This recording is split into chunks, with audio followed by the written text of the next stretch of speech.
nos arredores de Campinas, interior de São Paulo. No meio da mata, biólogos e técnicos tentam mais uma captura. Estamos aqui na região de Campinas, fazendo o monitoramento da armadilha, utilizando o aparelho VHF, para recepção do sinal, de um transmissor VHF que está instalado junto à armadilha no campo. Com a aceleração dos pulsos, a gente verifica que a armadilha desarmou ou não. Eles procuram esta onça. Capturado em 2010, o felino foi achado preso numa armadilha de capivara. No zoológico de Paulínia, teve as feridas tratadas e recebeu um rádio colar e também um nome, Cosmo. E a partir daí virou peça-chave no trabalho destes biólogos. Afinal, nos últimos anos, os dados transmitidos pela coleira de Cosmo dão bem a ideia das áreas usadas pelos felinos que circulam na região. Cerca de 140 quilômetros, espalhados por Paulínia, Campinas, Cosmópolis, Jaguariúna e Arthur Nogueira. Só que agora a bateria do rádio colar de Cosmo acabou. É preciso achá-lo para trocar a peça. Uma madrugada inteira de espera. O tempo passa. O dia começa. Bem, não foi desta vez. Os biólogos do projeto Corredor das Onças terão de voltar para a base apenas com as imagens retiradas das câmeras de monitoramento instaladas nas árvores. Utiliza para filmagem do momento específico. A gente vendo o que precisa melhorar e corrigir no processo. Agora a outra ali, ela fica monitorando durante o dia.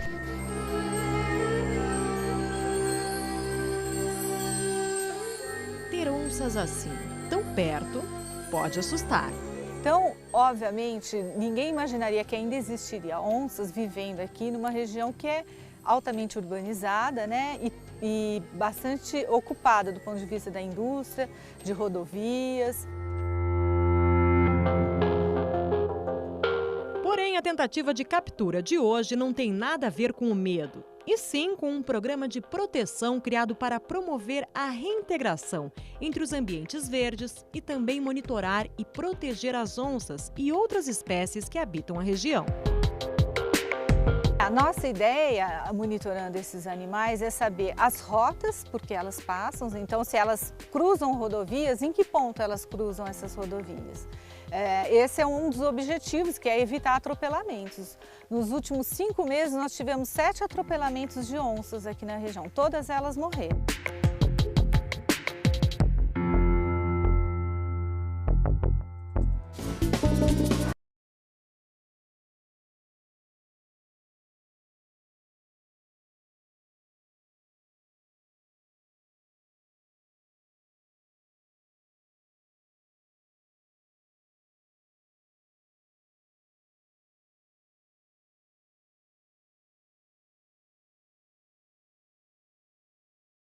Dos pais.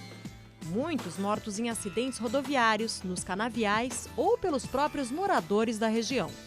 Os 2 irmãos, a Raquel e o Pitã, eles estavam sendo amamentados pela mãe dentro de um canavial. Ele foi atingido pela colheitadeira, então ele teve as 2 patas dianteiras fraturadas. A Raquel foi resgatada junto com o Pitã apenas para fazer companhia.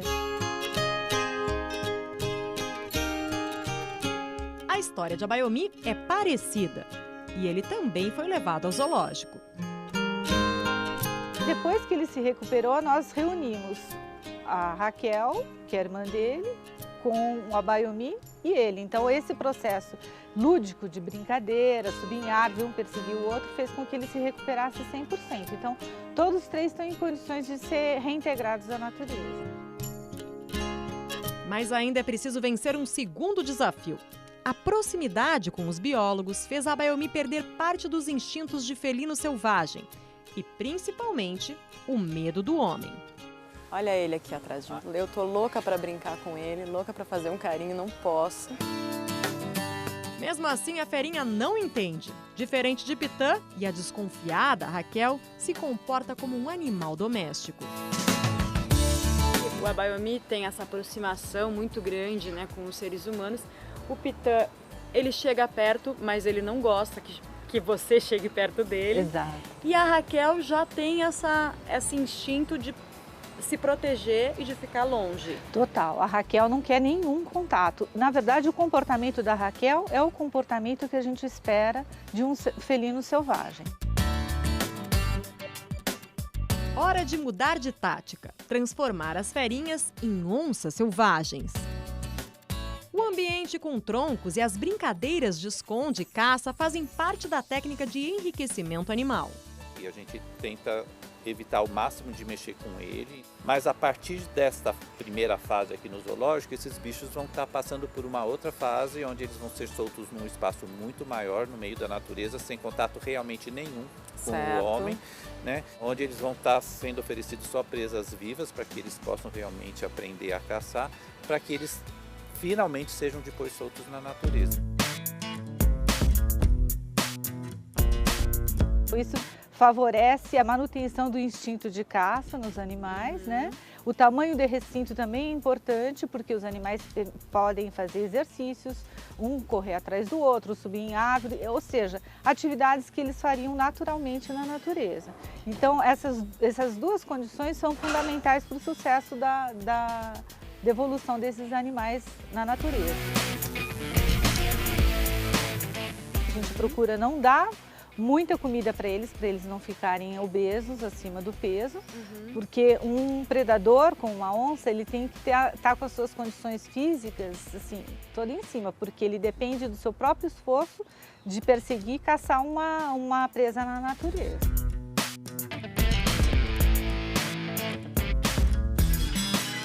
Olha, a gente está monitorando duas fêmeas na natureza que tiveram filhotes bem na época que os três filhotes aqui nasceram. Então a gente já agora com armadilhamento fotográfico a gente tem visto que os filhotes já não estão andando mais com a mãe. Então eles estavam com um pouquinho mais, 8 a 9 meses, eles estão agora. Então nesse momento é o momento que eles começam a dispersão. O que é a dispersão? Eles começam a investigar o território, reconhecer o território, aprender a caçar pequenas presas sozinhos, né? Então tudo isso faz parte para reprodução do ambiente que eles vão encontrar na natureza. Esse comportamento da Raquel de fugir do contato humano em todos os sentidos, a gente espera que seja repassado para os outros filhotes à medida que eles estiverem e forem soltos juntos na natureza, né? Esse processo a gente vai fazer com um recinto maior, então se por acaso algum deles sentir dificuldade na obtenção do alimento, eles tendem a retornar a esse recinto, que eles sabem que lá eles vão ser alimentados. Mas à medida que eles se reintegrarem à natureza, eles não voltam mais. E não demora muito. Então nós estamos nos inspirando na metodologia desenvolvida fora do Brasil, né? Esse é o trabalho pioneiro aqui no Brasil. A equipe do projeto Florida Panther também já desenvolveu essa metodologia e deu certo, eles já conseguiram devolver 2 filhotes à natureza. Hoje, como a gente pode ver, os filhotes estão visíveis aqui no zoológico de Paulínia, mas isso acontece porque hoje o zoológico está fechado para a população. Quando o zoológico está aberto, é nesse espaço que eles ficam? Eles ficam num espaço que é isolado, que é vedado para não ter contato visual com as pessoas e as pessoas não terem contato com eles. Certo. Porque naturalmente filhote todo mundo gosta, né? Então, e filhote já tem essa questão de brincadeira. A gente procura manter esse isolamento justamente para que eles tenham maiores condições de sobrevivência depois de soltos. Próxima etapa agora, eles irem para um recinto maior, já dentro da unidade de conservação onde eles vão ser soltos. Sem contato com o homem e principalmente uma área segura para viver em liberdade.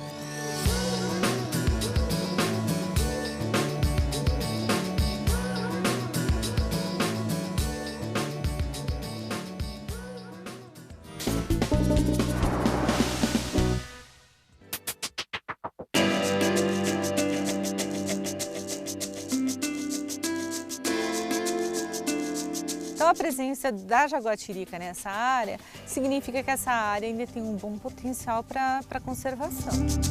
Então, essa aqui é uma pegada do mão pelada. Mão pelada. Isso, que é das espécies de carnívoros que tem aqui nesse fragmento florestal. Certo. É importante dizer que a gente não tem uma única espécie de carnívoros, então a gente tem vários carnívoros que vivem aqui. Então eles vivem como?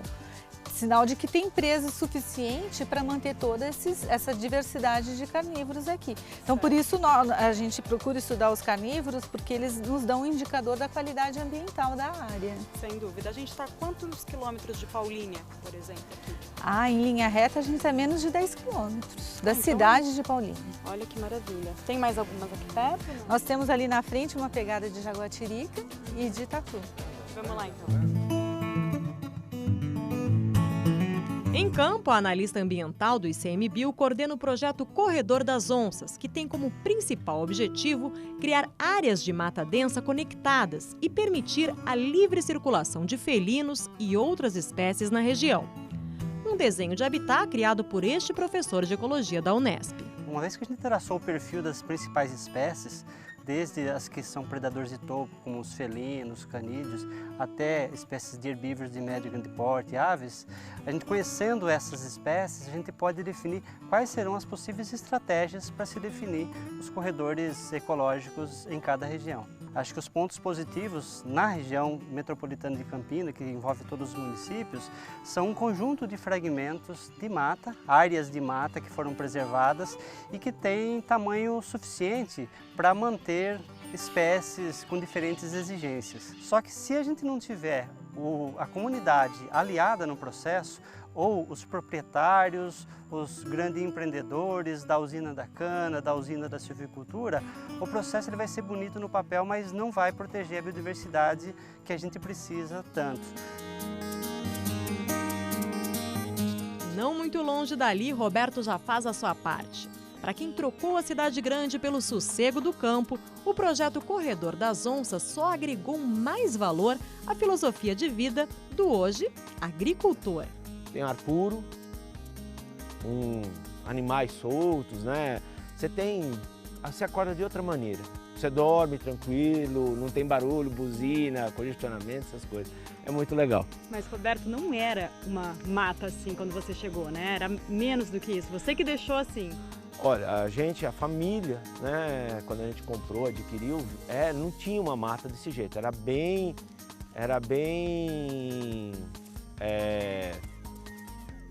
pouca. Com o tempo, o que a gente foi fazendo? E a gente plantou, foi plantando, e agora a gente está vendo, depois de 11 anos, a mata que você está vendo aqui foi um fruto desse trabalho da família toda, plantar uma aqui, outra lá. Pau-brasil, paineira. Agora, espécies de árvores nativas da região crescem na propriedade de seu Roberto. E muitos animais voltaram a circular por aqui. Roberto, que bicho que tem aqui? Olha, se é à noite você vê a bicharada, porque normalmente de dia a gente está andando, né? Mas de noite você vê tatu, tem bastante cobra, sapo, rato do banhado, já chegamos a ver do outro lado da propriedade o veado campeiro, pequenininho, deveria ser filhote na época. E o agricultor não descuida um só minuto desse compromisso com a natureza. Você planta alguma coisa para comer daqui? A gente colhe o que a gente tem, né? Nós temos um pomar aí de banana que a gente tem, em aproximadamente umas 1.400 pés, né? Já produzindo. Temos quase 1 hectare de maracujá, né? E abacate. Fora que a gente tem para consumo nosso, né? Verdura, aí as mais não é tanto para vender. A gente evita totalmente o uso de qualquer química nesse sentido.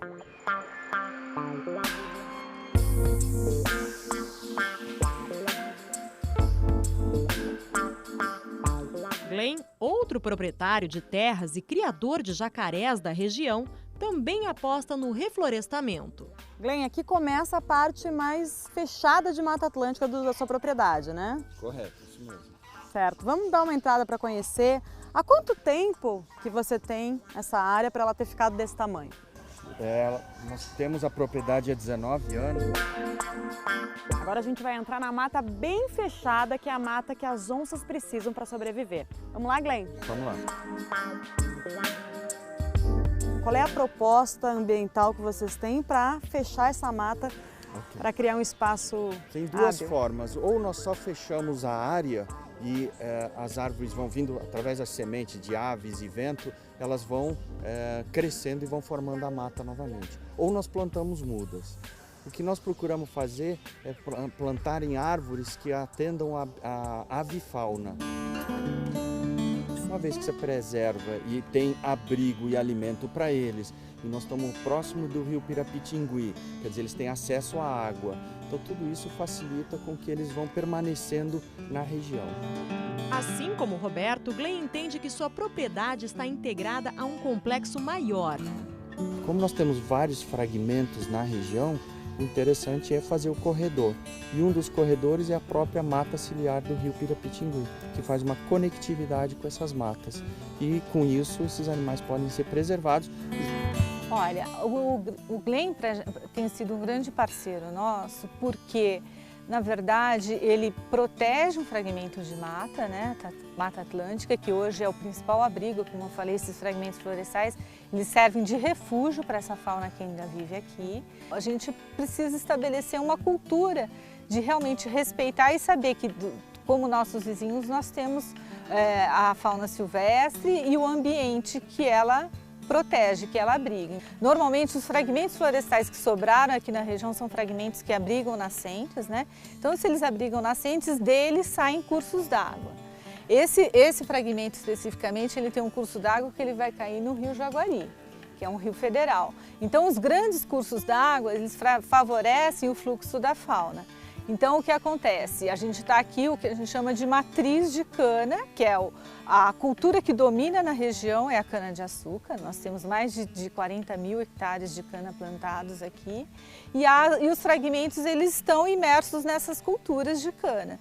Então, à medida que a gente fizer o reflorestamento dos cursos d'água que saem desses fragmentos florestais, a gente vai favorecer a conexão de um fragmento com o outro. E isso vai favorecer o fluxo da fauna.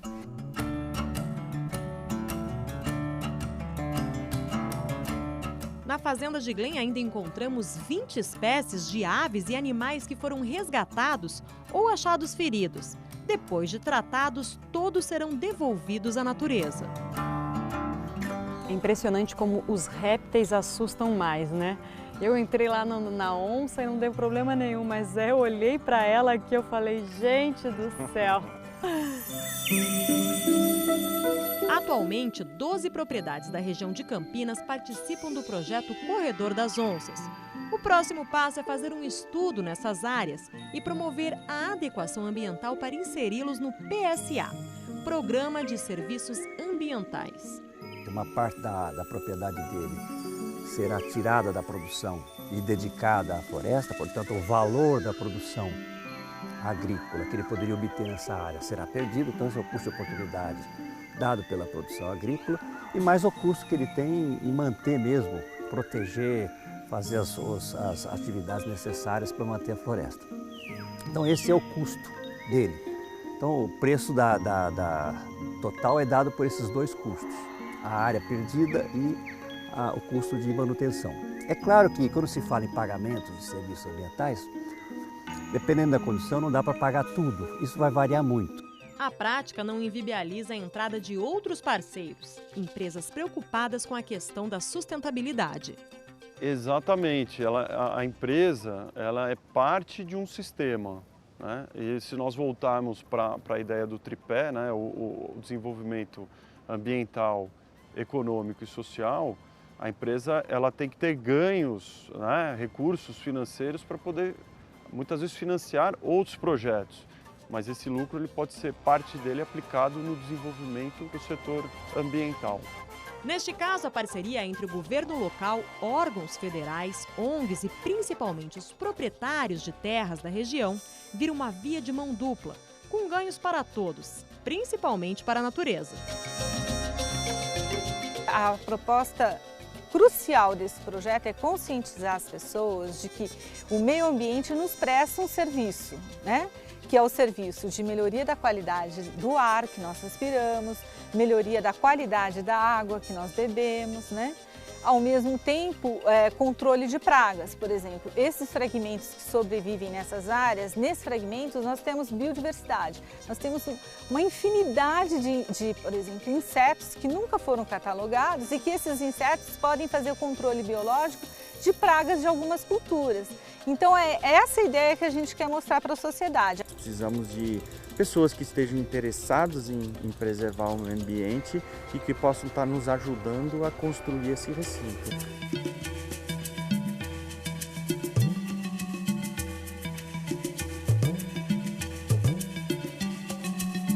Que na verdade a onça é o grande símbolo desse projeto, mas nós estamos falando do ser humano, nós estamos falando da fauna, nós estamos falando da flora, nós estamos falando de água, nós estamos falando de, enfim, do nosso planeta, da nossa cidade, da nossa região. Eu acho que como ser humano hoje a gente tem que cuidar bastante da nossa vida, da nossa parte, né, ser humano mesmo. E a única forma que a gente achou assim legal de poder contribuir foi justamente isso. Melhorar a situação do local, né?